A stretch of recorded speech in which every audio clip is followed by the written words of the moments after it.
deu o olhar ali para ele conseguir fazer essa reposição, que ele é muito forte, né? Quase todo jogo do Palmeiras tem pelo menos um lance que o Everton faz isso. E eu lembro muito de uma entrevista do Abel para o Seleção, logo no início do trabalho, quando ele foi campeão da Libertadores lá em 2020. E ele falou sobre como o Guardiola usa o Ederson para a saída curta e a saída longa. E a saída longa também com os braços, né? E o quanto que ele... Porque você sai curto, beleza, é uma das estratégias, ou você pega o seu adversário na surpresa também saindo longo, porque tá todo mundo aqui ainda atacando. E eu acho que ele tenta aplicar um pouquinho isso com o Everton, que é um goleiro muito bom, nessa força, né, que ele coloca com o braço, e a reposição dele é espetacular. A reposição dele com o pé, tanto com o pé quanto com a mão, é realmente muito boa. Agora, uma coisa que me chamou a atenção, a gente já conhece o nível de competitividade do Palmeiras, né? Esse Palmeiras é assim nos grandes jogos, ele responde muito bem aos grandes jogos e, pelo menos na minha opinião, o Palmeiras é um time que tem melhorado constantemente com o Abel, né? Se a gente pegar o time campeão da Libertadores pela primeira vez lá com o Abel, para o time de hoje, o time está cada vez melhor. Né? Ele melhorou ano passado e agora, para mim, pelo menos em 22, a gente está vendo talvez a melhor versão do Palmeiras desde então. Eu acho que ele melhorou as outras fases do jogo. Sim, a ofensiva principalmente. Sim, né, eu acho que ele constrói melhor dentro do campo do adversário, que não foi hoje, que também o Flamengo não fez isso. Hoje foi um jogo muito de transição.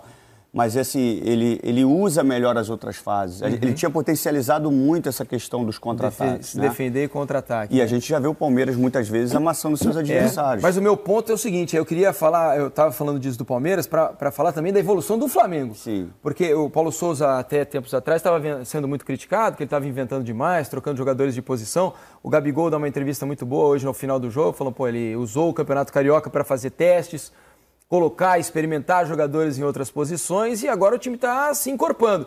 Hoje a gente já percebe um Flamengo muito mais organizado do que o Flamengo, por exemplo, do ano passado. Porque o estadual para ele, na Europa, é um período de pré-temporada, de 2, 3 meses de preparação. Então ele faz todo tipo de avaliação.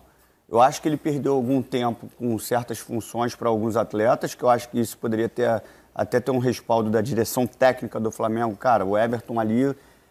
Você pode tentar, mas eu acho que você vai perder tempo naquele setor esquerdo. O Marinho muitas vezes entrou centralizado, né, como um pensador atrás do atacante. O Marinho é velocista, né, o cara da profundidade. Então ele poderia ter ganho tempo em alguns movimentos. Mas o processo que ele faz de tatear e ver quais são as funções melhores é natural. Ele já usou o Isla para fazer saída de 3.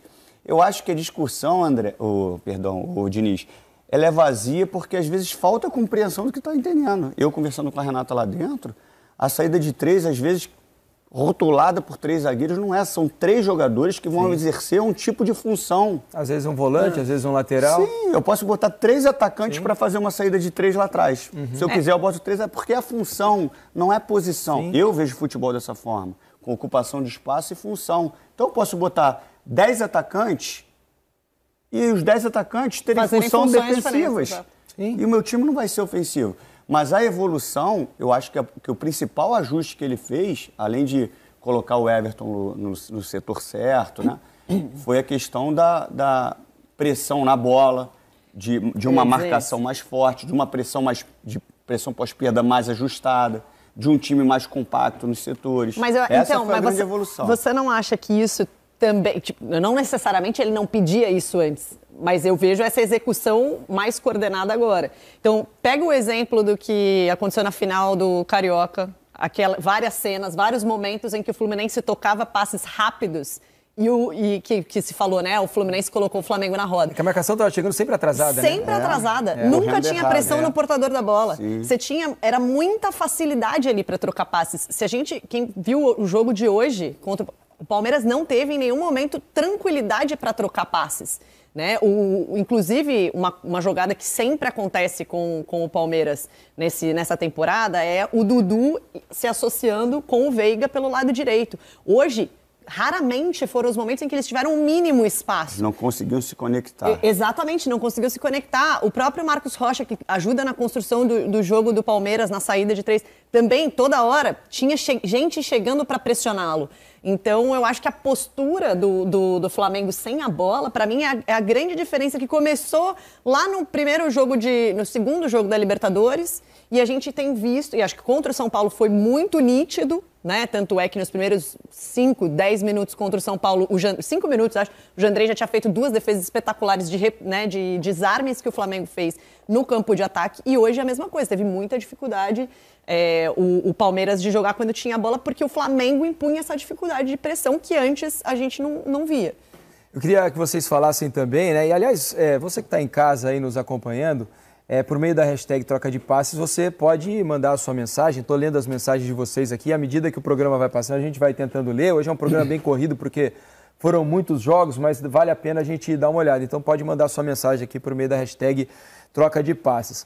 Me chamou a atenção também hoje a escalação do Flamengo, o Hugo no gol, né? Porque ele contrata o Santos, o Flamengo gasta um bom dinheiro para tirar o Santos do Atlético Paranaense. Você já tem o Diego Alves lá, né, que é um goleiro super experiente, e ele opta pelo Hugo, mais uma vez, já foi assim no jogo do final de semana.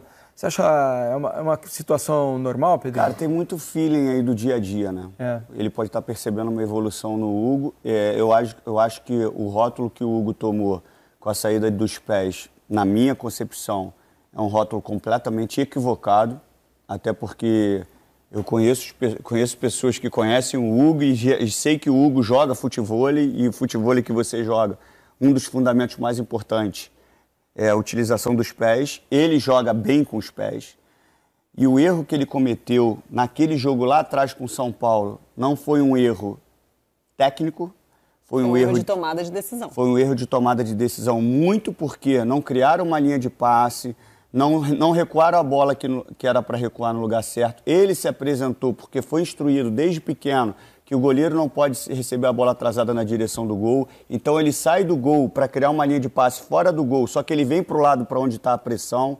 A bola foi recuada na perna esquerda dele, aí ele bota para a direita, a bola escapa, aí ele dá a puxada. Então o erro foi muito mais dos mecanismos e da tomada de decisão, e não um erro técnico, porque ele agarra muito. O problema é que a gente maximiza quando ele faz uma boa partida e acaba com o cara quando ele não vai bem.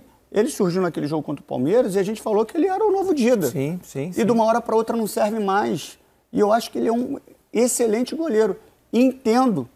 Acho que o Santos foi contratado por ser mais experiente, por ser cascudo, mas eu não vejo o Hugo comprometendo em nada. E eu acho que ele pode querer estimular a competição. Sim. Eu acho que o recado talvez seja não querer mostrar assim, eu contratei o Santos porque eu não confio em você, Hugo.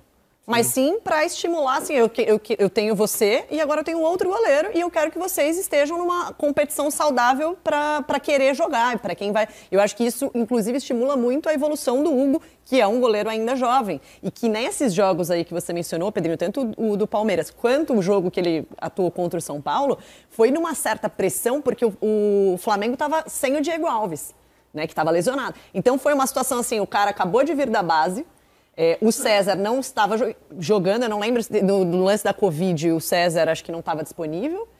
E aí ele teve que jogar, aí foi bem, e aí começa também, tudo um exagero, né? Tipo assim, uma atuação, caramba, é o melhor goleiro da história da humanidade. Seleção brasileira. E aí uma o Santos tem 33 anos, certo? Ele apareceu para o cenário nacional com quantos anos? Apareceu já com uma boa idade, né? Então, assim, será que a gente também não está, porque ele foi convocado para a seleção, a gente está botando ele num nível muito acima do que ele é?